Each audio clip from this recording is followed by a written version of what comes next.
सोचा था कि भारत में भी ऐसा ब्रिज बनेगा जो जरूरत पड़ने पर ऊपर उठ सकेगा।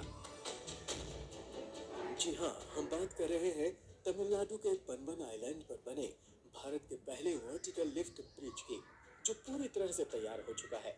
और खास बात यह है, इस ऐतिहासिक ब्रिज का उद्घाटन प्रधानमंत्री नरेंद्र मोदी करने जा रहे हैं। भारत का नया तकनीकी अजूबा।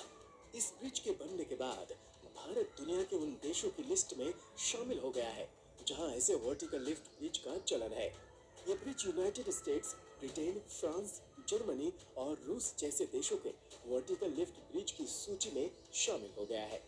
ये सिर्फ एक पुल नहीं, बल्कि भारत की तकनीकी प्रगति और इंजीनियरिंग कौशल का भी जीवंत प्रमाण है। इससे भारत की इंजीनियरिंग ताकत को एक नई पहचान मिली है और देश ने वैश्विक स्तर पर अपनी मजबूत उपस्थिति दर्ज कराई है। पनबन ब्रिज की खासियत। ये ब्रिज 2.8 किलोमीटर लंबा है और इसे बनाने में 531 करोड़ रुपए की लागत आई है। इसकी सबसे बड़ी विशेषता ये है कि जरूरत पड़ने पर इसका मध्य भाग 17 मीटर तक ऊपर उठ सकता है, जिससे बड़े जहाज आसानी से गुजर सके। इसे समुद्री तूफानों और तेज हवाओं को ध्यान में रखकर बनाया गया है, जिससे ये 100 साल से अधिक समय तक टिकाऊ बना रहेगा।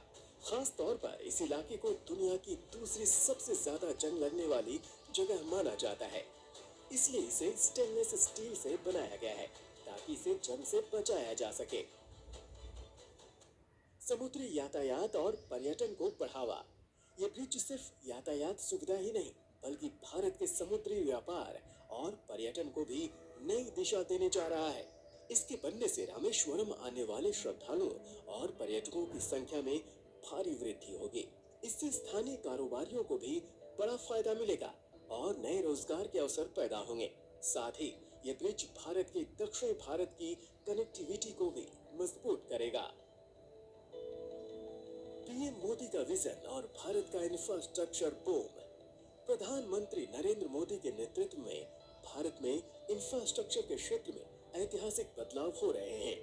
2019 में इस ब्रिज का शिलान्यास हुआ था और अब ये तैयार होकर राष्ट्र को समर्पित किया जा रहा है। इस पुल का निर्माण आत्मनिर्भर भारत की दिशा में एक बड़ा कदम है, जो आधुनिक तकनीक और भारत की इंजीनियरिंग क्षमताओं को दर्शाता है। पनबन ब्रिज का ऐतिहासिक महत्व है। ये नया ब्रिज 110 साल पुराने पनबन ब्रिज की जगह ले रहा है, जिसे ब्रिटिश शासन काल में बनाया गया था। पुराना पनबन ब्रिज भारतीय रेलवे का पहला समुद्री ब्रिज था, जो 1914 में शुरू हुआ था। हालांकि समय के साथ उसकी संरचना कमजोर हो गई थी, जिसके कारण इसे 2022 में बंद कर दिया गया। अब नया पनबन ब्रिज आधुनिक तकनीक के साथ तैयार किया गया है, जो आने वाले दशकों तक भारत की सेवा करेगा। रामनाथ स्वामी मंदिर का गौरवशाली इतिहास।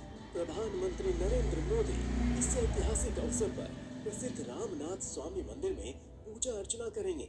ये मंदिर भारत के 12 ज्योतिर्लिंगों में से एक है और हिंदू धर्म में इसका अत्यंत महत्वपूर्ण स्थान है। ये मंदिर तमिलनाडु के रामेश्वरम में स्थित है और इसका निर्माण 12वीं शताब्दी में हुआ था। धार्मिक मान्यताओं के अनुसार रामायण में भगवान श्री राम ने लंका पर चढ़ाई से पहले यहीं शिवलिंग स्थापित किया था।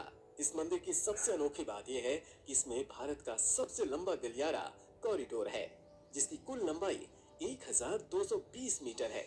इसकी भव्यता और वास्तुकला दुनिया भर के श्रद्धालुओं को आकर्षित करती है। मान्यता है कि यहाँ दर्शन करने से मोक्ष की प्राप्ति होती है। पनबन ब्रिज सिर्फ एक पुल नहीं, बल्कि भारत की बढ़ती ताकत और आत्मनिर्भरता की मिसाल है। ये परियोजना भारत के तकनीकी कौशल को दर्शाती है और वैश्विक मंच पर देश की साख को मजबूत करेगी। पीएम मोदी के नेतृत्व में भारत आधुनिक इंफ्रास्ट्रक्चर के नए युग में प्रवेश कर चुका है, जहां विकास और परंपरा दोनों का संगम देखने को मिल रहा है। आपको ये जानकारी कैसी लगी? कमेंट करके जरूर बताएं।